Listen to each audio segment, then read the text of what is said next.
This season, about a third of the solo episodes will be focusing on the community that surrounds injured musicians, from friends and family to educators and other music professionals that influence musicians. In Rebound, the authors talk about 4 types of support that others can share with injured athletes, or in our case, musicians, and I'll share 3 of the 4 today. The key to this type of support is that it is built on a foundation of compassion. You aren't trying to fix anything. You're just acting with as much compassion as possible. When they engage in self-pity or any type of behavior that is diminishing their ability to move forward, you can help pick them up and call them out when they engage in self-pity or any type of behavior that is not helping them move forward in their recovery. But the people in your life who may not even know what end of the instrument to blow on can be a huge source of support for you if you let them in.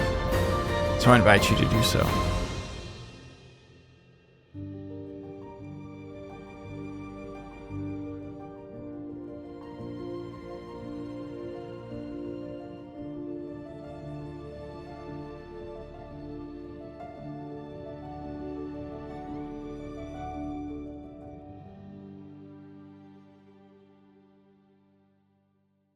Hey everyone, welcome back to the show.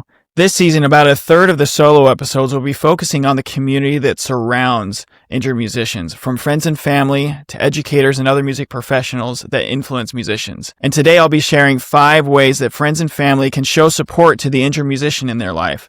And if you stick around until the end, I'll also share something to help you injured musicians make sure that those needs that you have get met. I want to also give a huge shout out to my friends over at the Injured Athletes Club podcast, Carrie Jackson, who's already been on this season of the podcast if you haven't already watched my conversation with her, and Cindy Kuzma for their book Rebound, which I have referenced many times on the show and have actually adapted some of their content for musicians for today's episode. They deserve all the credit in the world for their amazing work. Hey, real quick, sorry to interrupt the episode, but if you are a musician who's going through an injury right now and you feel like you could use some extra help or some extra coping strategies to help you get through this really sucky, difficult experience, head to musicianunchained.com/let's hang to see if a coaching relationship would be right for you at this time in your recovery. Okay, enjoy the rest of the episode. In Rebound, the authors talk about 4 types of support that others can share with injured athletes, or in our case, musicians, and I'll share 3 of the 4 today. The first is emotional support, and this is where someone lends a listening, non-judgmental ear to the experiences of the injured musician. It is important to recognize, though, that this does not include advice giving unless specifically asked for. You are just giving them the space to feel the feels. One of the roots of recovery is grieving the injury, and this is how you support them in doing that. This also includes checking in with them to see how they're doing, if they need any additional support, whether from a mental health professional or a mental skills coach, or just a space to vent their frustrations or any type of feeling they may be having. The key to this type of support is that it is built on a foundation of compassion. You aren't trying to fix anything. You're just acting with as much compassion as possible. The second type of support delineated by Carrie and Cindy in Rebound is tangible support. This involves any tangible physical action you can take to help support them. Maybe it is accompanying them to a doctor's appointment or a rehab session. For musicians, it could be going with the person to a meeting with a director as they discuss next steps within their ensemble or their program. I have even seen people provide financial assistance to help cover the medical bills or any expenses incurred from working with practitioners in the mental health side of recovery. If that is within your means, then that could be a huge way to help them. The third type of support is motivational support. This is where you can step in as an actual accountability partner in their goals. You could even be the voice that helps pick them up off the ground when they are down. Is there a goal that both of you can work on together in another area of life that they can focus on, like exercise? When they engage in self-pity or any type of behavior that is diminishing their ability to move forward, you can help pick them up and call them out when they engage in self-pity or any type of behavior that is not helping them move forward in their recovery. And this is a super nuanced topic, so make sure you have a deep relationship with the person you do this with. I wouldn't recommend doing that with someone you just met this week, okay? Just to be clear. Hey, sorry to interrupt the episode yet again, but I wanted to tell you that if you are also a music educator of any kind and you feel like this is a conversation that needs to be had for your program, please reach out to me at clark@musicianunchained.com and we can talk about how we can collaborate together to bring these topics, to bring these strategies to your program to help your students stay as healthy and as happy as they can while pursuing their passion. Keep on keeping on and continue watching the episode. Support number 4 is simply to add your voice to theirs. Musician injury is not talked about enough. I started this podcast because of that fact. We need more people advocating for better practices surrounding musician health in the workplace, in the schools, etc. Furthermore, I would include that you add your voice to theirs in advocating for their specific needs. Maybe they aren't getting the attention they need from their leaders, whether in professional or educational settings. With their permission, speaking of the injured musician, set up a meeting with that individual, that director, that professional to voice your concerns on behalf of your injured friend or family member. That's probably one of the most common things I get asked by friends and family of those of whom I'm working with is, what can we do to help make this more known? And that is one of the ways, is be an advocate for them in their settings. Finally, support number 5 is to help find them a community that they can be a part of. One of the most difficult parts of performing related injuries and disorders is that many of these things are under-researched, under-supported. That does not mean that there isn't anyone out there who may have answers for their recovery. A huge way that you could support them in their search for answers is to join them in their search for others who have gone through what they're going through. This could also include finding practitioners that know how to help them with their particular issue. These could be health practitioners, pedagogues, or other performers who have gotten to the other side of their injury journey. Joining your injured friend or family member on their quest to find answers is a type of support that cannot be understated. As a side note, this is also in line with the 4th type of support outlined by Cindy and Carrie in Rebound. It's called informational support. But you gotta go get the book to learn more about it. Now, as promised, I want to share a few thoughts for injured musicians, specifically on some things to watch out for when trying to communicate the type of support that you need. First, watch out for your natural tendency to mind read others. You may assume that they know exactly what you need, and the reason why they haven't acted on it is because they just don't care all that much about your well-being. Did you just hear how silly that sounded? The fact is, the majority of the time, people just don't know what type of support you need unless you tell them. This requires that you open your mouth and show some vulnerability, like, hey, listen, I know you're trying to find a way to help me, but honestly, all I need right now is, and fill in the blank. Or, could you help me by, fill in the blank, something like that. And this leads me to number 2. Recognize and believe that the people in your corner are actually in your corner.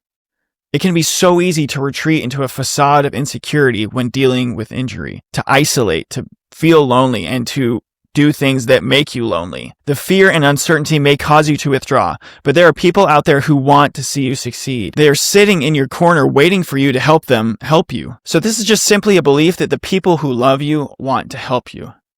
And if you honestly can't find someone like that in your life, send me a message. I'll be there in a heartbeat. I will gladly fill that role for you. And finally, the last hang-up that I want to resolve for you injured musicians is just a simple reminder that your greatest advocate for your recovery needs to be you. Speak up for your needs. Stick up for yourself. Get courageous and have the uncomfortable conversations with teachers, conductors, or whoever to inform them of the support you need from them. If you don't advocate for yourself, it will be harder to get others to join you on that journey. But there are plenty of people who want to. Okay, last interruption, I promise you. Before we get to the rest of the episode, I just wanted to let you know that if you're a musician going through an injury and you need a community to help you get through it, if you need a sense of support, some people you can ask questions to, just gain a pick-me-up whenever you need it, the Musician Unchained support group, formerly known as the Trust the Process Podcast Injured Musician Support Group on Facebook.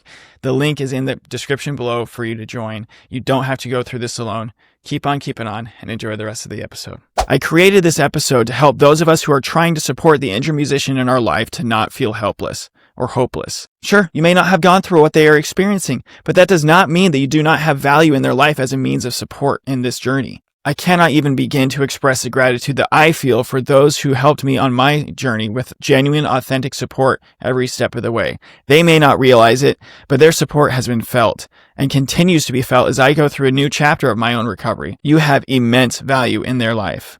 You are not meant to fix their issue, but you are doing better than you think as you seek to support them through their struggles. And to you, injured musician, I just say, let these people in.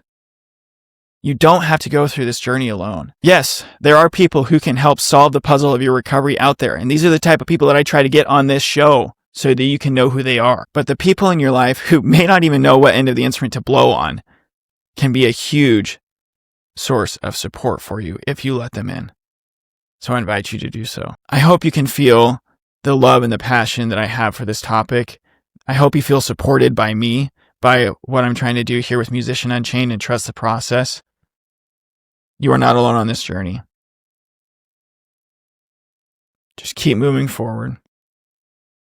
Sign up for our newsletter so you don't miss anything. subscribe to the channel, do all those podcasty things. That's another way that you can help your injured musician, is by sharing it and liking it and subscribing and all those things that help make it be more seen online.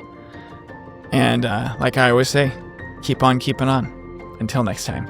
Hey, thanks for tuning into this episode of Trust the Process, the official podcast of Musician Unchained, the newest coaching program dedicated to helping musicians navigate and overcome injury.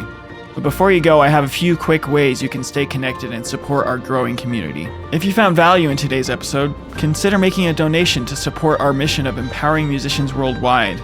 Every contribution helps us create more content and resources for you. So visit link number 2 below to support the mission. If you decide to donate, I'll send you my newest resource, the Injured Musician Toolkit, which is an ebook designed to give you tools to help you get through your injury. Subscribe to our newsletter to get exclusive insights, tips, sneak previews of episodes, and announcements straight to your inbox. Act now and I will send you a free gift. So sign up at www.musicianunchained.com/newsletter. And if you or someone you know would like to go deeper with me in the topics of injury and mindset, head over back to musicianunchained.com and check out the Let's Hang tab. As always, I want to thank Daniel Baldwin, my audio engineer, and my sister Dana Lovell for her help with the promotional materials. There is no podcast without them. But before I go, I want to tell you how much I deeply appreciate your time and support. You are not alone on this journey. There are musicians and educators out there who need this resource, and we need to get it to them. Together, we are breaking the chain of old habits and thought patterns that don't serve us anymore, and unchaining the potential within ourselves to face each challenge with strength and resilience. So, as I always say, keep on keeping on and keep trusting the process. Until next time.